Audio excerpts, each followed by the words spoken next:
Glória a Deus. Estejamos de pé, irmãos, por um momento.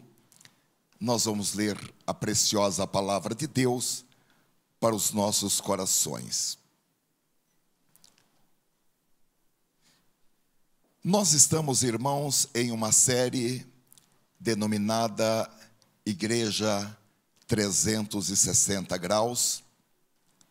E o título da mensagem de hoje é: Onde está a igreja? Interrogação.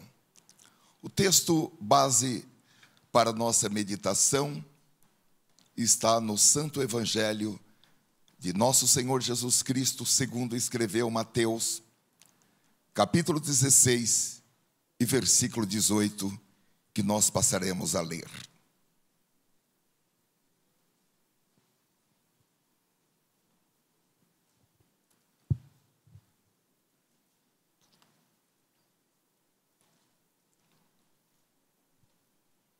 Mateus, capítulo 16, versículo 18.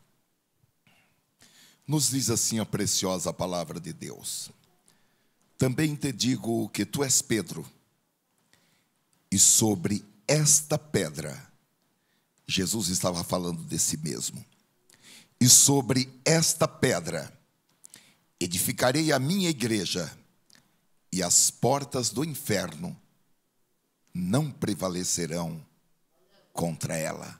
Por favor, repitam comigo: as portas do inferno não prevalecerão contra ela. Amém. Senhor, nós te louvamos pelo privilégio do nosso encontro nesta noite. E agora, Senhor, a meditação na tua palavra. Escreve, Senhor, a tua palavra em nossos corações, e que a tua palavra, Senhor, se constitua em uma novidade para as nossas vidas, e que a tua palavra, Senhor, se constitua em um divisor de águas, em um marco. É a nossa petição em nome de Jesus. Amém. Queiram, por favor, tomar os vossos lugares. Como eu disse aos irmãos, o título desta mensagem é: Onde está a igreja? Estar no sentido de ficar situada, ou no sentido de localizar-se. Então, o título desta mensagem poderia ser: Onde fica situada a sua igreja? Ou onde posso encontrar a sua igreja? Ou de uma maneira mais simples, qual é o endereço da sua igreja? Nesta mensagem eu quero sugerir que a igreja talvez possa ser encontrada em um ambiente geograficamente de difícil localização. Agora, alguns de vocês teriam razão para pensar: eu acho que ele está fora de órbita. Ele está meio fora com essa pergunta. É claro que eu sei que a nossa igreja, enquanto templo, está localizada aqui onde nós estamos, e ela está aqui desde os anos 1950, que a nossa igreja está localizada nesse endereço, na rua Dom Pedro I, 551, em Campinas, São Paulo, Brasil. E agora, com qualquer aparelho GPS, é muito fácil traçar as coordenadas. No entanto, irmãos, quando nós perguntamos onde fica a igreja, nós não estamos perguntando propriamente onde fica localizado o nosso templo? Na realidade, eu gostaria de ter duas respostas para essa mesma pergunta. A primeira é saber para onde a igreja referida no texto que nós lemos em Mateus capítulo 16, versículo 18, para onde essa igreja foi embora? E a segunda resposta é que o lugar da igreja é exatamente na calçada das portas do inferno. E por que a igreja deve estar na calçada das portas do inferno? É porque é ali, exatamente ali, que os pecadores perdidos estão. E a igreja militante, a igreja noiva de Cristo, a igreja corpo de Cristo, ela se posta em oposição ao inferno, exatamente na calçada das portas do inferno. Porque essa igreja sabe que Jesus afirmou e garante que as portas do inferno não prevalecem contra ela. Eu me lembro de uma frase dos pastores antigos, que eles diziam: a igreja é como um rolo compressor. Ou o diabo sai da frente, ou a igreja passa por cima.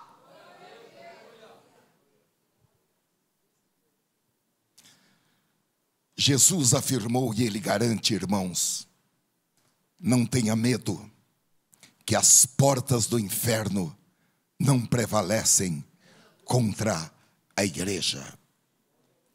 Agora, queridos irmãos, por incrível que pareça, a calçada das portas do inferno, apesar de ser um lugar muito perigoso, é um lugar muito frequentado,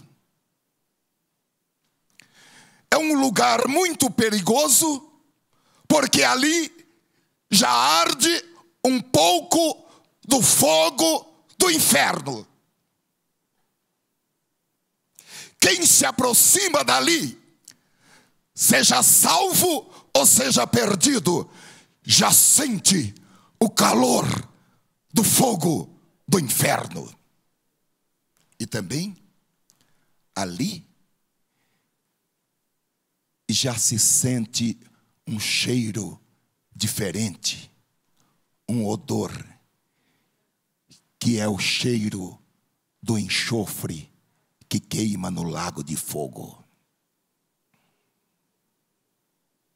Mas por incrível que pareça também, é um lugar muito frequentado, porque ali estão os pecadores perdidos, inclusive os pecadores éticos, educados, os pecadores honestos, os pecadores politicamente corretos, os pecadores que são nossos amigos e nossos parentes, eles estão ali.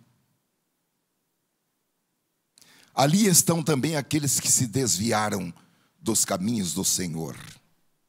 Então, eles se encontram ao caminharem pelo caminho largo, pelo caminho espaçoso, e eles se aglomeram na calçada das portas do inferno, até que alguém lhes arrebatem, ou até que aquelas portas largas se abram e eles sejam engolidos pelas portas do inferno, que é um caminho sem volta. Judas no capítulo 1, o capítulo único, versículo 23, traz uma mensagem para nós, dizendo-nos: e salvai alguns, arrebatando-os do fogo, tendo deles misericórdia, com temor, aborrecendo até a roupa manchada da carne. Queridos irmãos, são muitas as pessoas que estão na porta do inferno, e elas estão ali como alguém que está hipnotizado. Elas estão ali como alguém que está anestesiado.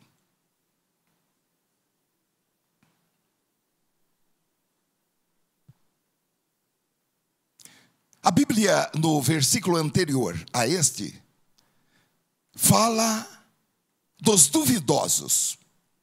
Agora, esses que estão na calçada das portas do inferno não são os duvidosos a que se refere o versículo 22, quando Judas diz: e tende misericórdia de alguns que estão duvidosos.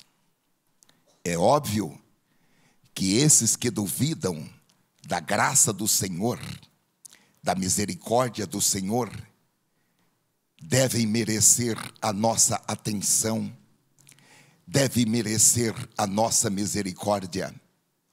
Porém, há uma outra classe de perdidos, que já foram um pouco mais fundo, que são aqueles que estão na calçada, ou poderíamos dizer, na antessala do inferno. São pessoas que, pelo seu grau de pecaminosidade, ou pelo tempo da sua existência, sem arrependimento de seus pecados, sem quebrantamento de seu coração, em relação ao tempo que lhe resta para viver, já estão na antessala do inferno, porque após a morte, diz a palavra de Deus, que segue-se o juízo. A boa notícia é que eles ainda podem ser salvos. Não todos, mas alguns deles. A Bíblia, queridos irmãos, ela é realista.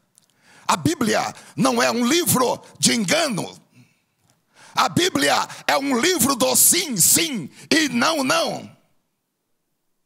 A Bíblia não traz uma palavra para que alguém se sinta bem e vá para o inferno depois. O próprio texto do versículo 23, que eu peço a fineza de voltar à nossa tela.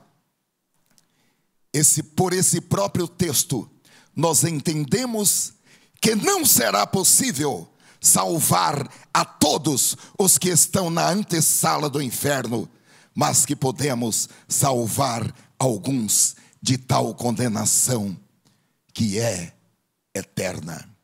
Agora, o texto orienta para que nós tenhamos o máximo cuidado, porque é uma operação muito perigosa, e para que nós tenhamos inclusive repugnância, até mesmo da roupa manchada pela carne, pelo alto grau de toxicidade e de contaminação daqueles que estão na antessala do inferno.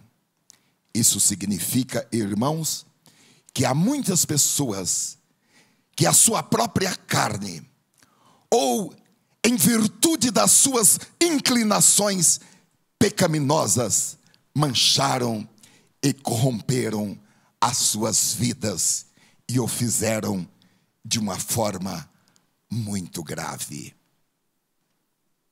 E nós, queridos irmãos, ao interagirmos com essas pessoas, e aqui está falando de uma interação com o propósito de arrebatá-las, de salvá-las do fogo, mas nós podemos também interagir com essas pessoas em ambientes de amizade, em ambientes de parentesco, em ambientes de outros relacionamentos, em ambientes de negócios. A Bíblia diz que ao interagirmos com elas, mesmo sendo para arrebatá-las, nós devemos ter muito cuidado e devemos guardar o nosso coração para não sermos contaminados com os seus pecados, por simpatizarmos com os seus pecados.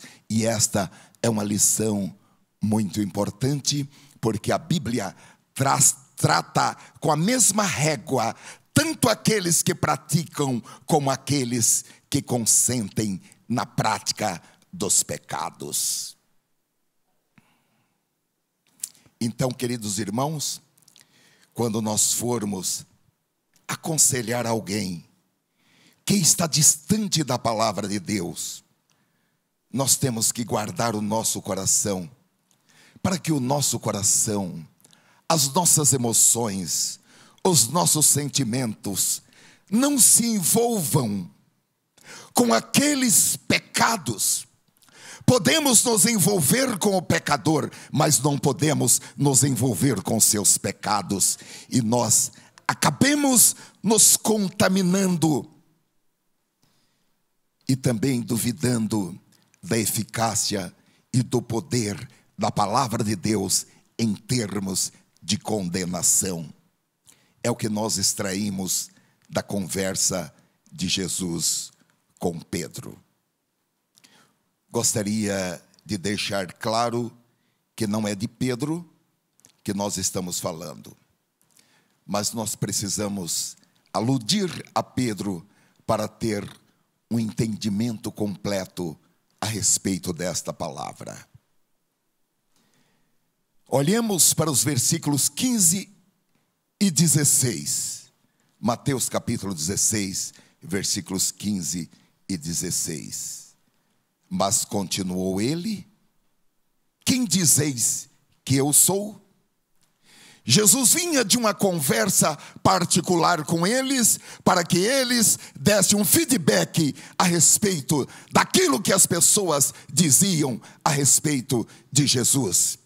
E depois deles trazerem várias informações, Jesus perguntou: e vocês? Quem dizeis que eu sou? Respondendo Simão Pedro, disse: tu és o Cristo, o Filho do Deus vivo. Como podemos ver, Jesus estava perguntando aos seus discípulos quem eles pensavam que ele era. Esta mesma pergunta Jesus continua fazendo aos seus discípulos do século 21. E você? O que você diz que eu sou? E Pedro declara: tu és o Cristo, o Filho de Deus. Eu acredito que todos nós conhecemos essa escritura e sabemos que Pedro teve esse conhecimento por uma revelação do Espírito Santo. Nunca o Senhor Jesus se revelara de forma tão explícita a respeito da plenitude da sua identidade. Porém, Deus abriu a mente de Pedro e ele teve um conhecimento profundo da verdadeira identidade do Senhor Jesus Cristo.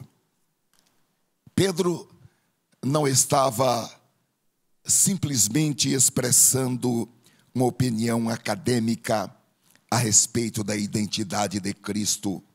Pedro não estava fazendo uma conjectura diante dos fatos que ele conhecia e por um apanhado ele chegar a essa conclusão.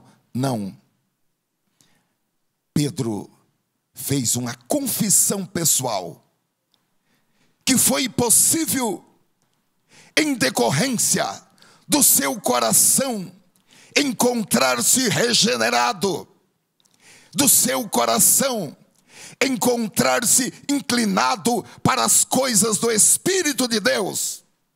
E todos aqueles que têm o seu coração inclinado para as coisas de Deus recebem poder, capacidade espiritual para comunicar-se com o Espírito Santo e receber revelações diretas do Pai. Pedro, irmãos, era um homem comum. Pedro não era ainda batizado com o Espírito Santo, como muitos de nós. Pedro ainda agiria violentamente contra um soldado, ferindo-o com uma espada no dia em que foram prender a Jesus. Pedro ainda passaria pela experiência de negar a Jesus 3 vezes. Pedro ainda passaria pela decisão de deixar tudo para lá, do tipo, esqueça tudo o que passou e voltar a pescar. Porém, havia um diferencial. Pedro tinha um coração quebrantado. E essa condição, um coração quebrantado, foi suficiente para que ele pudesse receber uma revelação direta do Pai. Mateus capítulo 16, versículo 17, diz que então Jesus lhe afirmou: bem-aventurado és tu, Simão Barjonas, porque não foi carne e sangue que te revelaram, mas meu Pai que está nos céus. Queridos irmãos, Deus não está procurando supercrentes. Deus não está procurando super santos. Deus não está procurando monstros sagrados. Deus não está procurando campeões de santidade. Deus está procurando pessoas comuns. Pessoas que podem ser fracas, mas pessoas que têm os seus corações quebrantados. Pessoas que tenham os seus corações contritos. Mesmo que essas pessoas sejam vasos fracos, sejam vasos de barro, são essas pessoas que o Pai procura, e o Pai vai lhes dar revelações diretas do céu. Não serão revelações por terceiros, revelações diretas do Pai. Então, irmãos, voltando para a questão da igreja, que teve um começo aparentemente pequeno, a igreja de Jesus, ela começou a crescer. E aquilo que parecia que não ia dar certo, porque o líder de tudo aquilo era Jesus de Nazaré. E ele fora acusado, ele foi condenado, ele foi crucificado e ele foi enterrado. Pelo menos era isso que o mundo e os inimigos acreditavam. Porém, Deus tinha outras ideias sobre o seu filho e outros planos para a igreja. E essas ideias e esses planos não incluíam um Deus morto sendo adorado. O plano do Pai envolvia ressurreição e envolvia uma igreja que estaria aqui na terra como o corpo vivo de seu filho. Aleluia. Atos capítulo 2, a partir do versículo 38, há esse testemunho de uma maneira muito vibrante. E disse-lhes Pedro: arrependei-vos, e cada um de vós seja batizado em nome de Jesus Cristo, para perdão dos pecados, e recebereis o dom do Espírito Santo.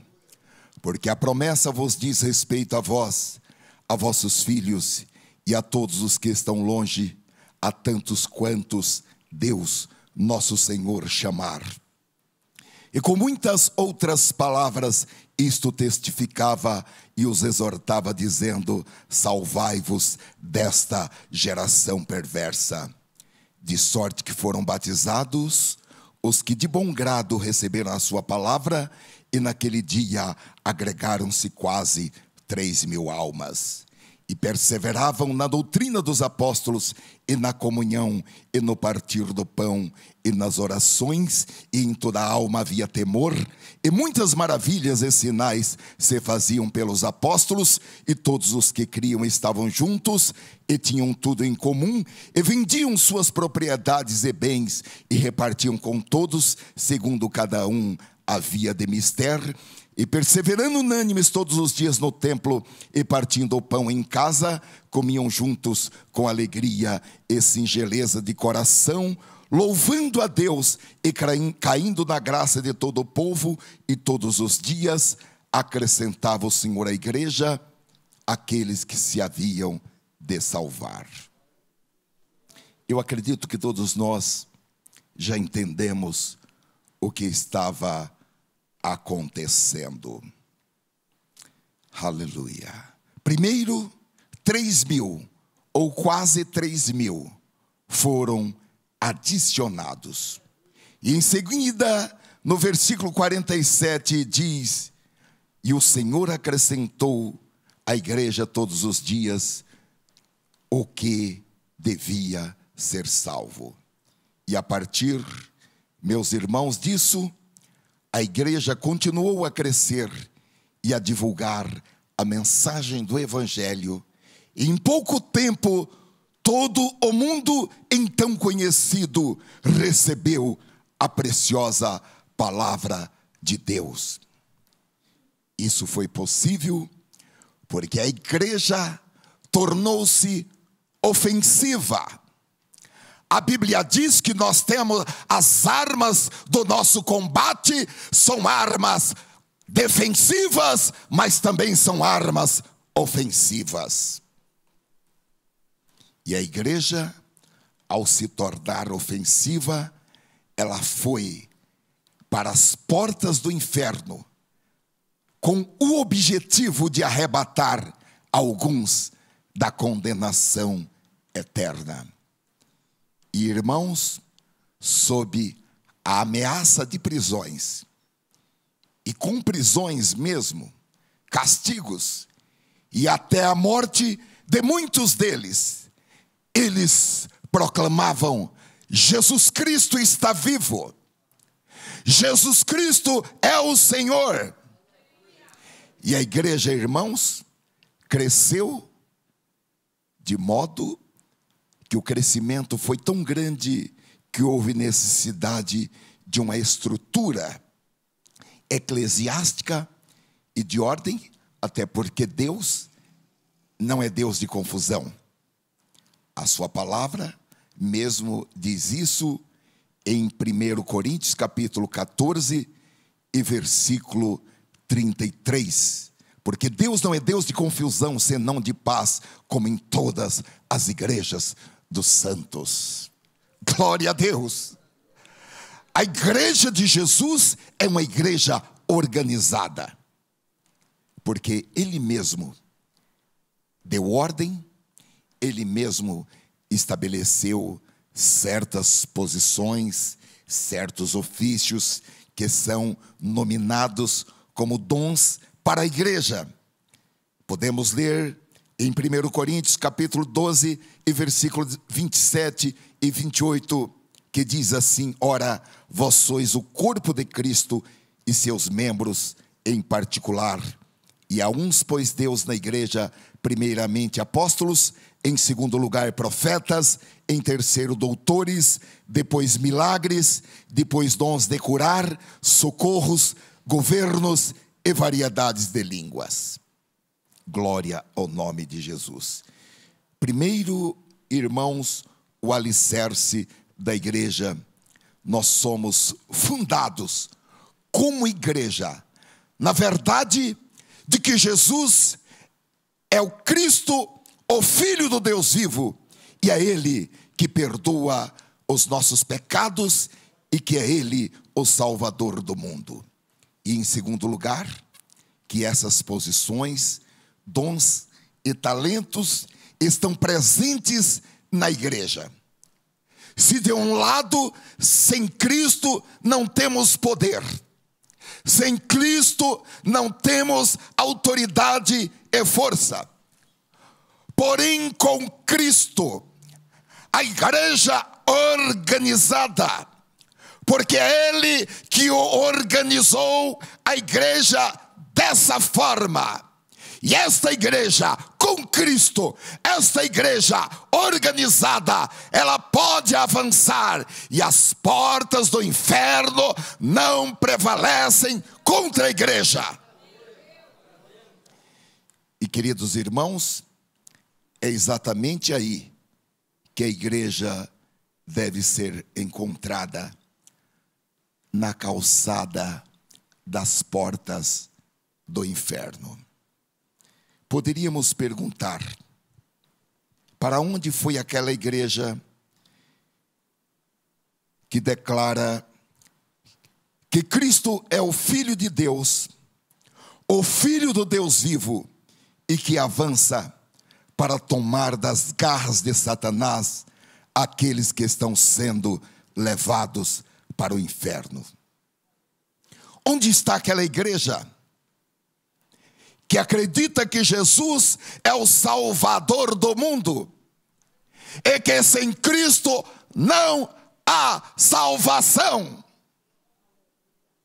Aquela igreja que não pisca, que não titubeia para dizer que o pecado deve ser confessado a Jesus, e aí então o pecado será perdoado. E se não houver confissão de pecado, não haverá salvação. E se não houver salvação, haverá perdição, e a perdição é eterna. E os ímpios serão lançados no inferno, juntamente com Satanás, juntamente com o anticristo, juntamente com a besta, juntamente com o falso profeta, juntamente com todos os anjos que se rebelaram. E isto para toda a eternidade. Onde está a igreja que ainda acredita que os 10 mandamentos não são apenas 10 sugestões, 10 faculdades, e que entre ser politicamente correto ou perder algumas amizades, opta por afirmar a palavra de Deus é a verdade?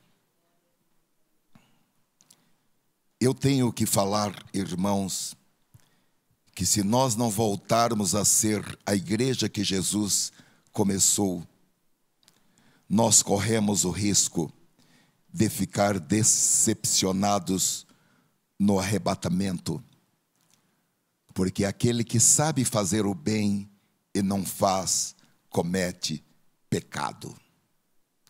No entanto, há esperança. Apocalipse capítulo 12, versículo 11, diz: e eles o venceram pelo sangue do Cordeiro e pela palavra do seu testemunho, e eles não amaram suas vidas até a morte. O eles, queridos irmãos, nesta passagem, são todos aqueles e aquelas que confiaram em Jesus Cristo como Senhor e Salvador.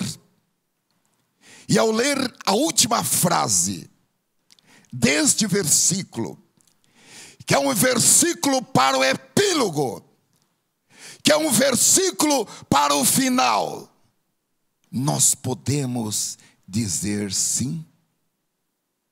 estou observando que do mesmo jeito como a igreja começou, é assim que a igreja vai terminar.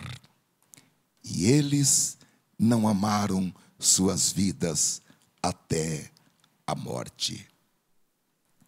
Eles venceram, primeiro pelo sangue, segundo pela palavra do seu testemunho. Em primeiro lugar, pelo precioso sangue de Jesus Cristo derramado por nós. E em segundo lugar, eles venceram pela palavra do seu próprio testemunho.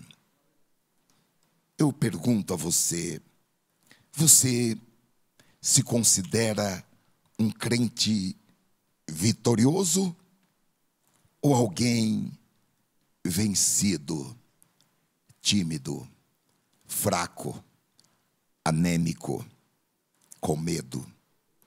Um crente que vence pelo sangue de Jesus e pelo seu testemunho?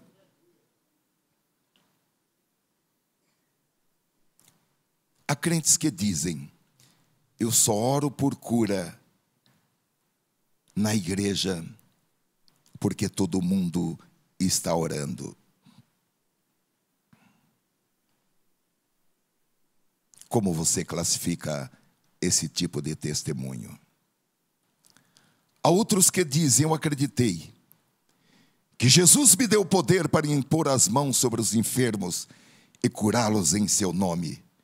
Eu tenho coragem de orar pelos enfermos e impor as minhas mãos sobre os enfermos e curá-los em nome do Senhor Jesus. Eu finalizo perguntando: que tipo de testemunho é o seu? Ao responder objetivamente esta pergunta, você estará dizendo: eu faço parte da igreja que está na calçada do inferno, arrebatando alguns da perdição eterna, tomando-os pela força que vem do Senhor Jesus. Pela força que vem do Senhor Jesus, eu arrebato das garras do leão almas que estão sendo levadas para o inferno. O próprio Senhor Jesus disse de uma maneira muito explícita: eu envio vocês como cordeiros para o meio de lobos. Eu quero assim finalizar dizendo: se você tem se sentido muito confortável como alguém que é uma ovelha e está sempre entre ovelhas, alguma coisa está errada. Porque Jesus disse: eu mando vocês como ovelhas para o meio de lobos. Se nós vivemos só entre ovelhas, como ovelhas entre ovelhas, com o conforto de viver entre ovelhas, alguma coisa está errada. Porque ele disse: eu mando vocês como ovelhas para o meio de lobos. Qual é o endereço da minha igreja e da sua igreja? Estamos nós na calçada do inferno, arrebatando alguns, porque a palavra de Deus diz: salvai alguns, apiedai-vos deles, tende misericórdia deles, salvai alguns, arrebatando-os do fogo. Ou será que eu estou deixando eles serem tragados quando as portas do inferno se abrem? De tempo em tempo essas portas se abrem e multidões são tragadas para nunca mais voltarem. Mateus capítulo 16, versículo 18. Também te digo que tu és Pedro. Aqui poderíamos dizer: também te digo que tu és João, que tu és Américo, que tu és Maria, que tu és Letícia. E sobre esta pedra Jesus falava de si mesmo: edificarei a minha igreja. Mais tarde, Pedro escreveu: vós sois pedras vivas. Porém, a pedra principal é Jesus. E sobre esta pedra está edificada a igreja.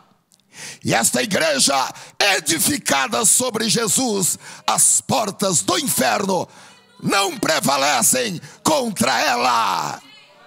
Glória a Deus. Ou Satanás sai da frente, ou a igreja passa por cima. A igreja não está aqui na terra brincando de coisas espirituais. Nós não estamos fazendo teatro espiritual aqui na terra. Nós estamos em batalha. Por favor, levante a sua mão. Pai Santo, aqui estão mãos levantadas. Vocês que está conosco pela internet, levante a sua mão. Aqui estão, Senhor, homens e mulheres. São estes, Senhor, os escolhidos, as ovelhas escolhidas, e que foram enviadas para o meio de lobos. Porém, Senhor, nós somos as tuas ovelhas, as ovelhas do teu aprisco, as ovelhas que receberam poder para pisar escorpiões, serpentes e toda sorte do mal, e nada nos fará mal algum. Imporemos as nossas mãos sobre os enfermos e os curaremos, e pronunciaremos a palavra da libertação, e haverá libertação, e os demônios fugirão, e fugirão por 7 caminhos. Unge, Senhor, essas mãos para a realização de milagres e de prodígios e de maravilhas, para que sejam mãos que abençoam, para que sejam mãos que curam, para que sejam mãos que toquem, e este toque traga, Senhor, a libertação, a vida e a paz. Dá, Senhor, a palavra erudita, dá, Senhor, a palavra da sabedoria, dá, Senhor, a palavra do poder. Faz, Senhor, uma diferença na nossa vida espiritual daqui para frente. Em nome de Jesus, em nome de Jesus, receba poder de Deus. Seja cheio do Espírito Santo. Seja cheia do Espírito Santo. Receba a autoridade de Deus. Eu repreendo todo medo. Eu repreendo em nome de Jesus toda timidez. Em nome do Senhor Jesus, receba a autoridade, receba poder de Deus para realizar a obra do Senhor, e as portas do inferno não prevalecerão contra ti. Oh, aleluia, aleluia. O corpo de Cristo avança, o corpo de Cristo segue, o corpo de Cristo é vitorioso. Por onde o corpo de Cristo passa, os milagres acontecem, em nome do Senhor Jesus Cristo. Em nome do Senhor Jesus Cristo. Fique de pé em nome de Jesus.